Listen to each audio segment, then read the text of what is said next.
So it's actually been a minute since I did one of these videos, but look at LA Clippers hat.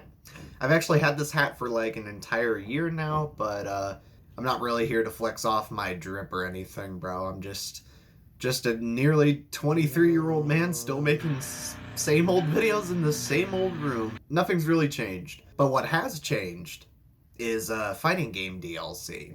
It's no secret that I really like playing fighting games in general, and matter of fact, the first ever video that I've ever published was a Super Smash Bros. Ultimate reaction, which was like the old direct from like when it was first announced, and don't go back and watch that because those are absolutely horrible, my boy. Don't even watch my old videos, they're bad. But regardless, I wanted to point out that fighting game DLC has gotten really, really expensive nowadays. It's no secret that DLC is now pretty much in every genre of video games you can think of, but at the same time, most of it is starting to get to the point where we can't even afford any of it, bro.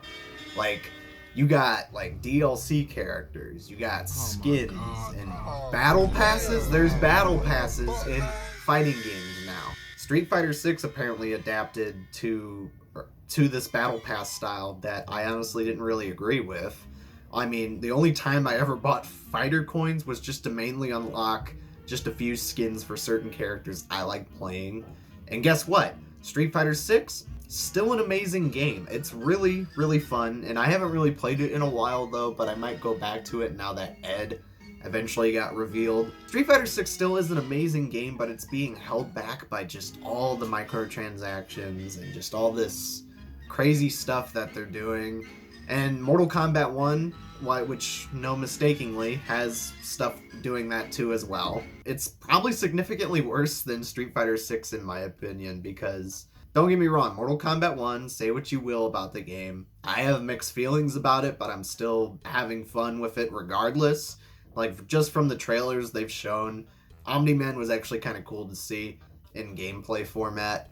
They also been charging $12 fatalities. Like, bro, these are holiday fatalities. Like, they got one for, like, Halloween, Thanksgiving, and Christmas, and I'm sure they're gonna have one for Valentine's Day at this point, because, God forbid, they make an Easter one, too. Like, I remember when Mortal Kombat X first did easy fatalities, and that was the complete exact opposite thing that I remember seeing in a fighting game for them. But Mortal Kombat 1 also adapted to this style where everything is just more expensive now with all these extra perks you have to get for certain characters and skins and Can we just stop this? It's like, y'all got me feeling like Jesse from Breaking Bad. Like, y'all can't keep getting away with this. This is just like factory resetting like skins and costumes from like different games. Sorry if I'm actually ranting a little bit too much, but before we just dive deep into Mortal Kombat 1 and Street Fighter 6's like grimy tactics, the very first fighting game that ever did this DLC format type of stuff, what they did, was Killer Instinct. And I have a good history with Killer Instinct, and a matter of fact, I actually played the game not too long ago on the channel. I can link it down below. Yeah, that was probably one of the first fighting games to actually do the DLC format, and they actually sold characters and separately, just in case if you ever wanted to play that one specific character, you could get it for like $3 or $4. But now that there's an anniversary edition, there doesn't really matter how much it costs, so you pretty much just get everything with it, and I think that was a really good part on Iron Galaxy. Now, but with Street Fighter 6 and Mortal Kombat 1, I can't really say the same for those, because they really went off the deep end with all these battle pass stuff and crazy stuff that they did.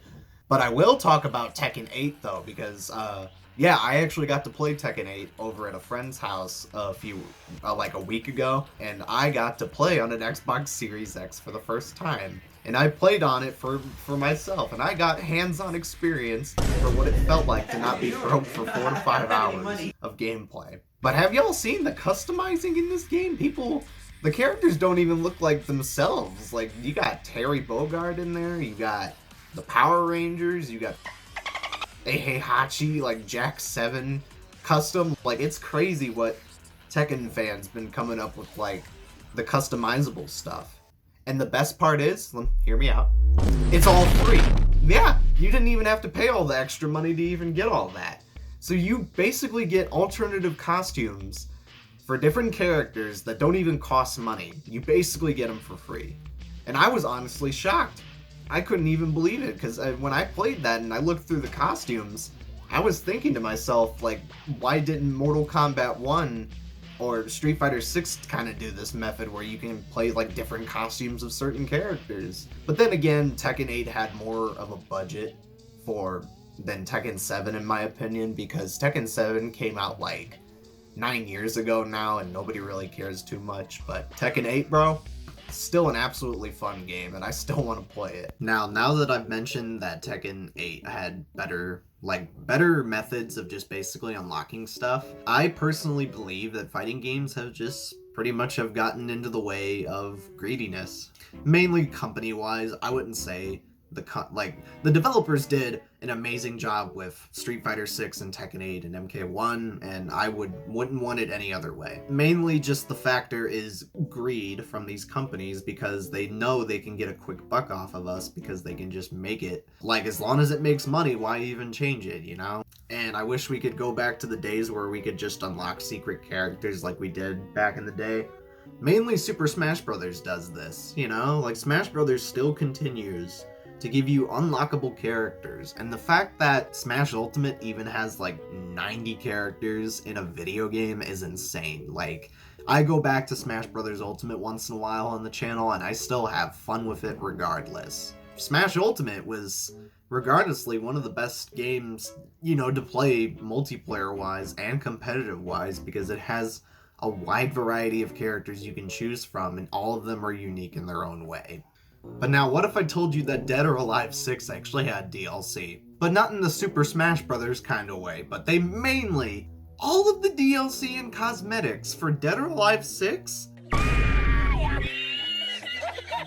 is nearly $1,000. You can't even buy like a Balenciaga or Gucci with that type of money, bro, if you're wasting it on cosmetic costumes that are just not gonna appeal to one or another. Unless if it's a certain demographic, but I wouldn't complain too much. But still, yeah, like Dead or Alive 6 also is a pretty bad example too, but they had done it significantly worse, because the company that makes Dead or Alive, they don't really acknowledge their customers as human beings, bro. Like, whoever is running the company of Dead or Alive, of the Dead or Alive series, they may be bots now at this point. I honestly think that DLC has gotten pretty out of hand, but nowadays it's very common to have, because if you don't have the deluxe edition for the season pass or the DLC pass, you'll basically get none of those and have to buy them separately. And sadly, that's just how modern gaming has been becoming nowadays. So it just is what it is, and we have to live with it. But if you can still demand something better by playing games like Tekken 8 or Super Smash Bros. Ultimate, because they have the stuff for free, and then maybe a few DLC things once in a while. Regardless though, Street Fighter 6, still an amazing game. Mortal Kombat 1, still fun, but it's mainly just the greediness of certain companies just getting in the way of, you know, making the game appealing to certain one another's. What do you guys think? Do you think fighting game DLC has gotten expensive? Let me know down in the comments, but yeah, that's about it. See ya.